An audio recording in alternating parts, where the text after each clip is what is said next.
Hello everybody, this is Stephen Howson, and this is Group D preview for the Euros. Now, Spain are a massive conundrum. They arrive in France as the holders of the European Championships, looking for their third consecutive title, and not one person has them down as favourites, which I think is massively interesting.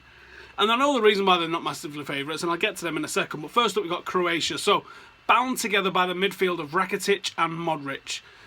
That's enough to get them out of the group straight off the bat, but no one's going to be scared of meeting them in the knockout stages. Defensively, Dario Serna and Korluka gives them a solid base to work from and an experienced base to work from. Up front, they've got Mario Mandzukic, but he's not the star signing, the star player, the main man that you would think when you look at this Croatia team on paper. Now, he just doesn't simply fit the way that they sort of play football. Kalinic is the one that I reckon is probably going to start ahead of him. And Mandzukic has only scored 1 out of the last 20 Croatia goals, which leads to the fact that I think they're probably going to go with Kalinic ahead of him, I think. But no, I wouldn't be surprised to see Mandzukic, the big name, starting ahead of them. Czech Republic. Oh, sorry. Where do I think Croatia are going to do? I think Croatia have got enough to get out of the group. Possibly, but it's going to be tight. It's going to be real tight for them. Croatia, done. Czech Republic.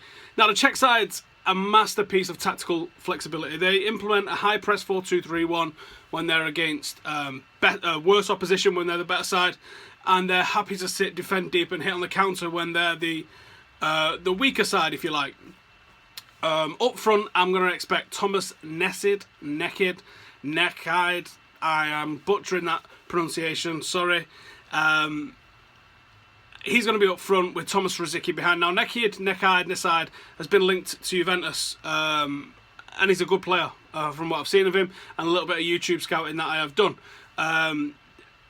In midfield, they've got a solid midfielder, and the name escapes me. I've not wrote his name down. But the guy's an absolute workhorse. Begins with a D. 1 second.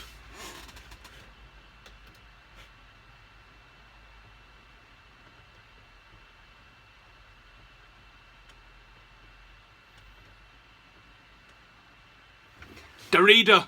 There we go. So Derrida is an absolute workhorse of a midfielder. He's only little. He's been linked with Real Madrid. That's the sort of player that I think is really going to make a bit of an impact for the Czech Republic. But they don't score goals. They find goals really hard to come by. They've obviously got Peter Cech in net, so they should manage to keep the odd clean sheet when they're up against it, but they're just not really getting enough goals from it. They're going to be a hard opposition in the group, and this is a tough group. Everyone's kind of on the same level. A lot of them play exactly the same way, apart from Turkey, and I'll get to them at the end. Next up, we've got Spain, though, and Spain, like I was saying, these are a massive conundrum at the moment, Spain. They've left better players at home than England have taken, than a lot of the nations have taken. But they've not got an out-and-out goal scorer. Now, I don't know if I would have took Torres. I don't know if he's had a good enough season for Atletico Madrid, but I think he might have been an option, considering they just look so like devoid of options up front.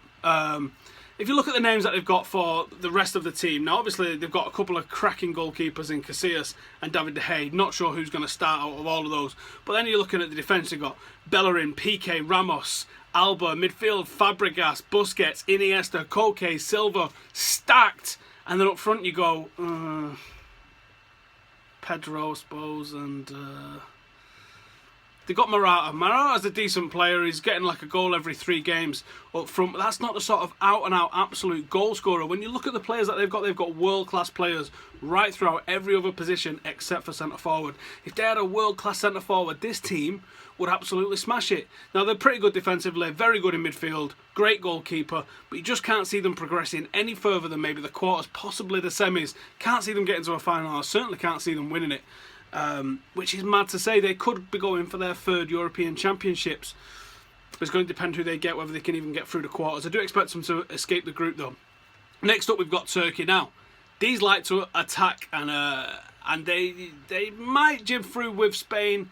They might even turn Spain over the way they play, because Spain are going to be missing goals, a little thing. They've only got a couple of household names, Kanaloglu and Sahin, to name basically all of them.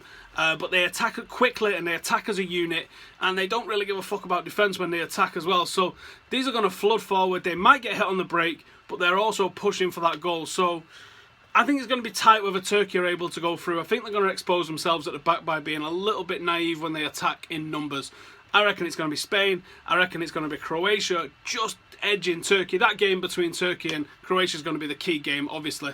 And then I think Czech Republic are going to be the also-rans in this group. So there you go. Quick 5-minute preview on what's happening in Group D. Let me know in the comments how you think it's going to go. Can you see Spain going all the way? Can they go for a third one? How do you think it's going to go down with Croatia and Turkey? And do you agree that Czech Republic are going to be the also-rans in this group? Bang it all in the comments. Sorry that I didn't get this out the other day. I've had the most hectic 2-3 days that I could have possibly had. So I will try and get the remaining 2 out tomorrow along with the newspaper review, and then hopefully I'll be caught up with everywhere that I need to be, and I've got a few days off next week, so I'm going to try and blast a load of videos out. Thank you for watching, and I'll see you soon. Laters.